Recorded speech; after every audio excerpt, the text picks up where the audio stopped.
Hello student, today we discuss the continued chapter of D and F block. Okay तो बच्चों हम D and F block की NCERT question discuss कर रहे थे, जिसमें से हमने 13 क्वेश्चन अच्छे से डिस्कस कर लिए हैं। इसके बाद हम 14 क्वेश्चन डिस्कस करने जा रहे हैं। तो पहला क्वेश्चन है, describe the preparation of potassium dichromate from iron chromite ore and what is the effect of increasing pH of solution of potassium dichromate। सबसे पहले तो आपने बताना है कि पोटेशियम डाइक्रोमेट को आप कैसे प्रिपेयर कर सकते हो, ठीक है, उसका मेथड क्या है, ठीक है। फिर आपने बताना है कि जो उसका जो pH है उस पर तो कोई इफेक्ट नहीं पड़ता, अगर पड़ता है तो क्या पड़ता है, तो वो सब चीज़ें आपने बतानी है। ओके, तो आपको पता ही है कि जो पोटेशियम डाइक्रोमेट हम किसे प्रिपेयर करते हैं, फ्रॉम क्रोमाइट ओर से, जिसे प्रिपेयर करते हैं क्रोमाइट और जो क्रोमाइट ओर का फॉर्मूला आपको पता ही होना चाहिए था, क्या होता है FeCr2O4। जब आप इसको क्या करते हैं, एल्कली मेटल के साथ फ्यूज़ कराते हो, ठीक है, कंबशन करते हो उसका, तो क्या होता है, mainly Na2CrO4 sodium chromate plus Fe2O3 iron oxide और वाटर मिल जाता है। इसके बाद जो आपका सोडियम क्रोमेट होता है उसको आप सोडियम डाइक्रोमेट में कन्वर्ट करते हो with the help of HCl H2SO4 concentrated sulphuric acid. तो सोडियम डाइक्रोमेट में कन्वर्ट हो जाता है Na2Cr2O7 प्लस में सोडियम सल्फेट प्लस H2O। इसके बाद थर्ड स्टेप है बेटा आपका conversion of sodium dichromate to potassium dichromate. आपने सोडियम डाइक्रोमेट Na2Cr2O7 के अंदर आपने KCl डालना है, तो पोटेशियम डाइक्रोमेट में कन्वर्ट हो जाएगा potassium dichromate K2Cr2O7 plus 2NaCl। Potassium chloride being less soluble than sodium chloride, जो बहुत ही मतलब less soluble than sodium chloride in the form of orange colour crystal and can be removed by the crystal. यानी हम NaCl को क्या कर सकते हैं, ईजी से सेपरेट आउट कर सकते हैं K2Cr2O7 को, क्योंकि ये लेस सोल्यूबल होता है देन सोडियम क्लोराइड से, ठीक है। इसके बाद इसको हम क्या करते हैं, जब आप इसको the dichromate ion exist in equilibrium with chromate यानी CrO4 नेगेटिव आयन एट ए pH। अगर आप क्या करते हो, pH चेंज करते हो, ठीक है, यानी pH आप एल्कली करते हो बेटा, अगर आप क्रोमेट को pH बेट बढ़ा दी आपने बना, तो ये हाइड्रोजन क्रोमेट के अंदर कन्वर्ट हो जाएगा, ठीक है। और अगर आप क्या करोगे, एसिडिक कर दोगे, तो हाइड्रोजन क्रोमेट किस में कन्वर्ट हो, दोबारा से डाइक्रोमेट के अंदर कन्वर्ट हो जाएगा। क्लियर। इसके बाद 15th क्वेश्चन है बेटा, describe the oxidising action of potassium dichromate and write the ionic equation for its reaction. आपने इसकी इक्वेशन लिखनी है, when dichromate ion react with iodide ion iron 2 positive and H2S। तो मैंने आपको बताया था, अगर आप नोट्स अच्छे से पढ़े होंगे, कि जो डाइक्रोमेट आयन है बहुत ही स्ट्रॉन्ग ऑक्सीडाइजिंग एजेंट का काम करता है इन द एसिडिक मीडियम। तो ये potassium dichromate with sulphuric acid किस में कन्वर्ट हो जाता है, आपका पोटेशियम सल्फेट के अंदर K2SO4 plus Cr2SO4 thrice plus में 4H2 प्लस में नेसेंट ऑक्सीजन, ठीक है।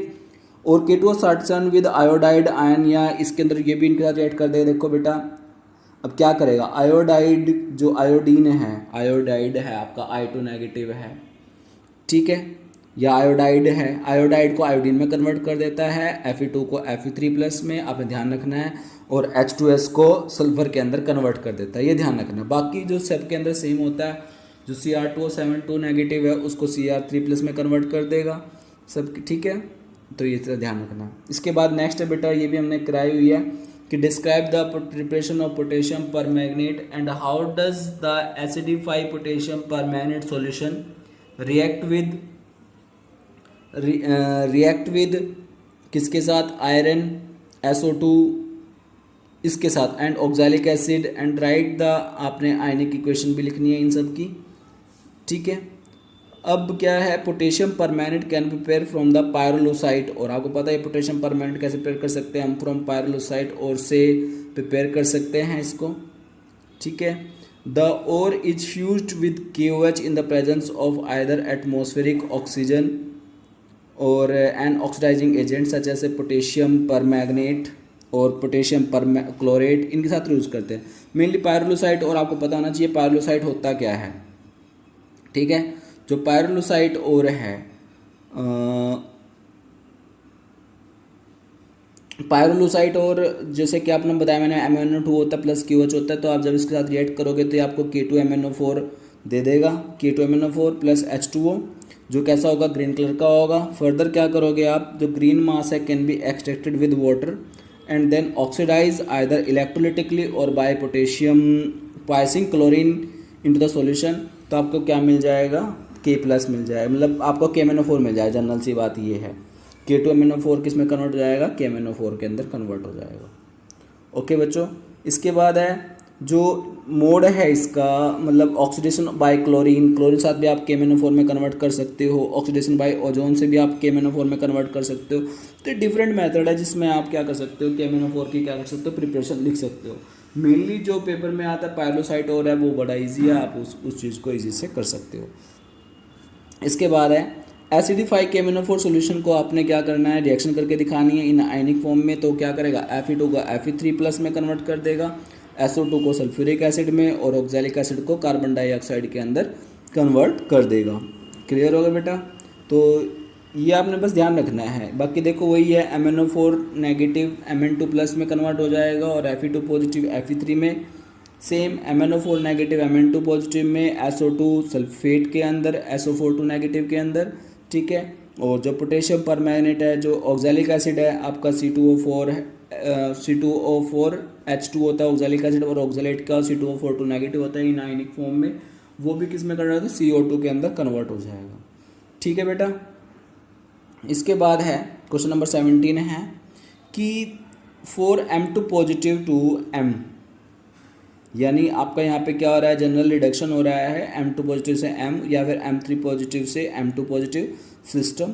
The E0 value for the some metal are as follow, तो उसकी E0 वैल्यू दे रखी है आपको, ठीक है भाई। Cr2 से Cr जा रहा है -0.9 वोल्ट है, Cr3 से Cr2 पॉजिटिव -0.4 और Mn2 पॉजिटिव से Mn जा रहा है -1.2 वोल्ट दे रखा है। इसके बाद जो रिएक्शन दे रखी है आपकी Mn3 की दे रखी है, Mn3 से अगर Mn2 देखें तो 1.5 वोल्ट है, Fe2 से Fe -0.4 है। तो ये हमें डाटा दे रखा है। अब आपने क्या करना है, इन डाटा का आपने यूज़ करना है और आपने बताना है stability of the Fe3 positive in acid solution as compare to the chromium 3 positive और Mn3 पॉजिटिव। आपने मतलब Fe3 का मतलब स्टेबिलिटी बतानी है इनके कंपैरिजन, ठीक है। And the ease with which iron can be oxidise as compare to a similar process, वो भी आपने बताना है किससे। अगर हम देखें इलेक्ट्रोड वैल्यू बेटा Fe3, अब आंसर बता रहा हूँ बेटा, अगर हम इलेक्ट्रोड वैल्यू देखें किसकी, Fe3 पॉजिटिव से Fe2 पॉजिटिव की, उसकी क्या है, हाइयर है देन किससे, क्रोमियम से, क्रोमियम Cr3 से Cr2 पॉजिटिव, और लोअर है देन किससे, Mn3 से Mn2 पॉजिटिव। तो सो द रिडक्शन, तो किसका रिडक्शन ईजी से हो जाएगा, Fe3 positive to Fe2 positive easier से उसका जो हो जाएगा, देन रिडक्शन किससे, Mn3 से, but not easy and reduction किससे, Cr3 से Cr2 पॉजिटिव, मतलब Cr3 प्लस Cr2 पॉजिटिव उसका रिडक्शन इजी से नहीं होता। क्यों, और बताऊंगा क्योंकि हैंस Fe3 पॉजिटिव जो होता है बेटा मोर स्टेबल होता है than Mn3 positive, but less stable than Cr3 positive, यानी हमारा जो Cr3 प्लस है वो सबसे ज़्यादा स्टेबल होता है। तो this metal ion can be arrange increasing order of their stability, तो आपके पास ये स्टेबिलिटी ऑर्डर है, Cr3 प्लस है।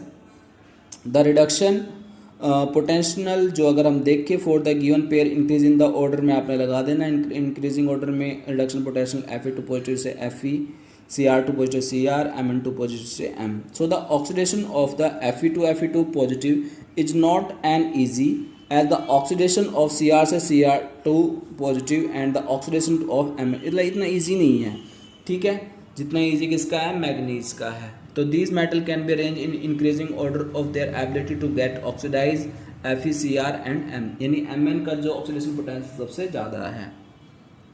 इसके बाद बेटा क्वेश्चन नंबर 18 है आपके पास कि predict which of the following will coloured in aqua solution Ti3 positive, Vi3 positive, Cu plus, scandium 3 positive, Mn2 plus, Fe3 plus and CO2 plus and give reason for each. तो आपने बताना है बेटा, colour बताना है। तो colour तो बेटा किस पे डिपेंड करता है, आपको पता ही है, कलर के लिए अनपेड इलेक्ट्रॉन होने जरूरी है, ठीक है।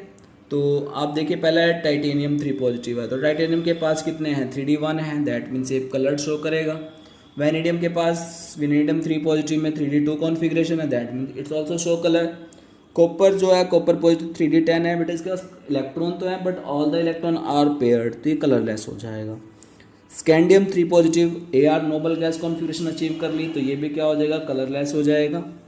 इसके बाद है मैग्नीज 3D5, ये भी कलर शो देगा। ये 3D5 इस तरह से है। The about table it can be easily observe that scandium 3 positive has an empty d orbital and all the ion except scandium 3 positive will be coloured in aqueous solution because of dd transition, तो ये इनका colour हो जाएगा। इसके बाद बेटा question number 19 है कि what are the stability of the +2 oxygen state of the for the element of the first transition series. आपके पास ये टेबल दे रखी है, आपने स्टेबिलिटी बतानी है +2 ऑक्सीजन स्टेट की किसकी सबसे ज़्यादा है। तो अगर हम बात करें वो तो इसका ये वाला क्वेश्चन बेटा हम नेक्स्ट क्लास में डिस्कस करेंगे। ओके,